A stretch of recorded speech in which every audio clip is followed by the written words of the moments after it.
Bismillahirrahmanirrahim. Assalamualaikum warahmatullahi wabarakatuh. Perkenalkan, nama saya Maya Elvariana dengan nomor induk mahasiswa 2002222148. Pada kesempatan ini saya akan memaparkan materi mengenai pengawasan pembangunan daerah. Pengawasan adalah proses pemantauan, evaluasi, dan pengendalian terhadap kegiatan atau proses tertentu guna memastikan bahwa mereka berjalan sesuai dengan rencana, kebijakan, peraturan, atau standar yang ditetapkan. Pengawasan bertujuan untuk memastikan kualitas, efisiensi, efektivitas, dan kepatuhan dalam pelaksanaan suatu aktivitas. Pembangunan dalam konteks ini merujuk pada proses atau upaya untuk meningkatkan kondisi sosial, ekonomi, dan infrastruktur suatu daerah, baik dalam skala lokal maupun regional. Pembangunan dapat melibatkan berbagai sektor seperti infrastruktur, pendidikan, kesehatan, pertanian, pariwisata, dan lain sebagainya. Tujuan pembangunan adalah untuk mencapai kemajuan dan peningkatan kualitas hidup masyarakat. Selanjutnya, dalam konteks pengawasan pembangunan, pengawasan mengacu pada kegiatan pemantauan dan evaluasi terhadap proses dan hasil pembangunan suatu daerah. Pengawasan pembangunan bertujuan untuk memastikan bahwa proyek atau kegiatan pembangunan dilaksanakan dengan baik, sesuai dengan rencana, anggaran, peraturan, dan standar yang ditetapkan. Hal ini dilakukan untuk meminimalkan risiko penyimpangan, penyalahgunaan anggaran, pelanggaran hukum, atau ketidaksempurnaan lainnya dalam pelaksanaan proyek pembangunan. Dengan demikian, pengawasan pembangunan merupakan upaya sistematis untuk memastikan keberhasilan, keberlanjutan, dan akuntabilitas dalam pelaksanaan pembangunan suatu daerah, sehingga tujuan pembangunan yang diinginkan dapat tercapai secara efisien dan efektif. Adapun tujuan pengawasan pembangunan daerah, yang pertama yaitu mencegah terjadinya penyimpangan pemanfaatan sumber-sumber dan pelaksanaan tugas sehingga tujuan yang telah direncanakan tercapai. Kemudian yang kedua, mencegah agar pelaksanaan kerja tidak menyimpang dari prosedur yang telah digariskan atau ditetapkan. Yang ketiga, mencegah dan menghilangkan hambatan dan kesulitan yang akan sedang dan mungkin terjadi dalam pelaksanaan kegiatan. Yang keempat, mencegah penyimpangan penggunaan sumber daya, dan yang terakhir, mencegah penyalahgunaan otoritas dan kedudukan. Selanjutnya, peran pengawasan pembangunan daerah. Yang pertama yaitu untuk mencegah korupsi. Pengawasan pembangunan daerah membantu mencegah tindakan korupsi dalam penggunaan anggaran pembangunan.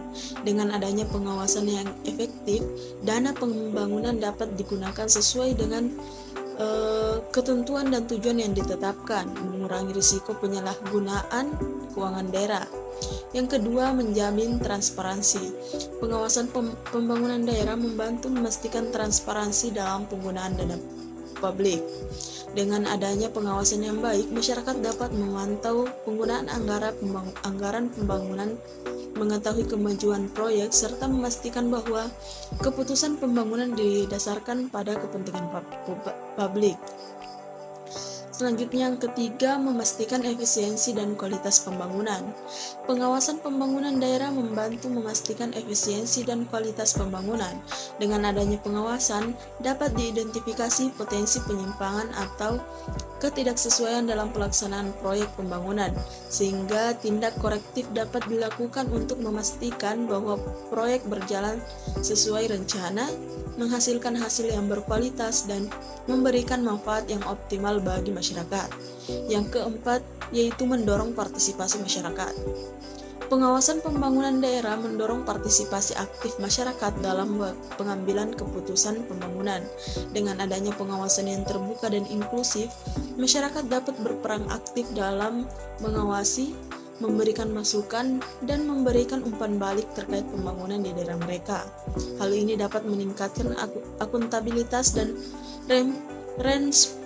responsivitas pemerintah daerah terhadap kebutuhan dan aspirasi masyarakat. Selanjutnya yang kelima yaitu menjamin keberlanjutan pembangunan. Pengawasan pembangunan daerah juga penting untuk memastikan keberlanjutan pembangunan jangka panjang. Dengan adanya pengawasan yang proaktif, dapat dilakukan evaluasi terhadap dampak pembangunan terhadap lingkungan, sosial, dan ekonomi. Selain itu, pengawasan juga dapat membantu mengidentifikasikan risiko dan tantangan yang mungkin timbul dalam pelaksanaan pembangunan, sehingga langkah-langkah mitigasi yang tepat dapat diambil untuk memastikan pembangunan yang berkelanjutan. Kemudian yang selanjutnya yaitu tantangan dalam pengawasan pembangunan daerah. Yang pertama yaitu adanya keterbatasan sumber daya. Salah satu tantangan utama dalam keterbatasan sumber daya manusia, keuangan, dan teknis yang dibutuhkan untuk melakukan pengawasan yang efektif.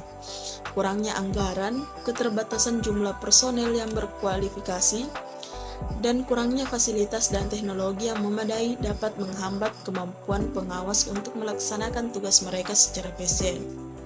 Yang kedua, korupsi dan kepentingan pihak tertentu. Praktik korupsi dan pengaruh kepentingan pihak tertentu seringkali menjadi hambatan utama dalam pengawasan pembangunan daerah. Pengawas yang tidak independen atau rentan terhadap tekanan politik atau korupsi dapat menghadapi kesulitan dan mengungkapkan dan menindak tindakan yang melanggar aturan dan merugikan kepentingan publik. Kemudian yang ketiga yaitu keterbatasan akses informasi. Keterbatasan akses terhadap informasi yang diperlukan juga bisa menjadi tantangan. Beberapa informasi pembangunan mungkin sulit diakses atau tidak transparan, sehingga pengawas kesulitan untuk mendapatkan data yang diperlukan untuk melakukan evaluasi dan pemantauan yang efektif. Yang keempat yaitu perubahan kebijakan dan hukum. Perubahan kebijakan dan hukum yang seringkali terjadi dapat menjadi tantangan dalam pengawasan pembangunan daerah. Pengawas harus tetap memperbarui pengetahuan mereka tentang regulasi dan kebijakan terkini agar dapat melakukan pengawasan yang sesuai dengan kerangka hukum yang berlaku. Yang kelima, kompleksitas proyek dan kontrak, yaitu memahami keseluruhan proyek, melacak penggunaan anggaran, dan memastikan kebutuhan terhadap persyaratan kontrak bisa menjadi tantangan, terutama jika pengawas tidak memiliki pengetahuan teknis yang memadai. Yang kemudian selanjutnya yaitu keenam, kesadaran dan partisipasi masyarakat. Kurangnya kesadaran dan partisipasi masyarakat dalam pengawasan pembangunan daerah. Ketika masyarakat kurang terlibat dan tidak memahami peran mereka dalam pengawasan menjadi kurang efektif. Dibutuhkan upaya untuk meningkatkan kesadaran dan membangun kapasitas masyarakat untuk berperan aktif dalam pengawasan pembangunan. Dan yang terakhir yaitu koordinasi dan kolaborasi. Koordinasi dan kolaborasi antara berbagai pihak yang terlibat dalam masyarakat seperti lembaga pemerintah, lembaga swadaya masyarakat, dan sektor swasta juga merupakan tantangan. Kurangnya koordinasi dan komunikasi yang baik antara pemangku kepentingan dapat menghambat efektivitas pengawasan dan menghasilkan kelebihan tugas atau tumpang tindih. Kemudian selanjutnya yaitu strategi untuk mengatasi tantangan dalam pengawasan pembangunan daerah. Yang pertama, meningkatkan kapasitas pengawas dengan memberikan pelatihan dan pendidikan yang relevan dengan bidang pengawasan. Yang kedua, meningkatkan transparansi dan penggunaan dana publik dengan memastikan akses yang lebih mudah terhadap informasi yang berkaitan dengan pembangunan daerah. Yang ketiga, membentuk lembaga independen atau otoritas pengawasan khusus yang memiliki kekuatan, otoritas, dan mandat yang jelas dalam melakukan pengawasan pembangunan daerah.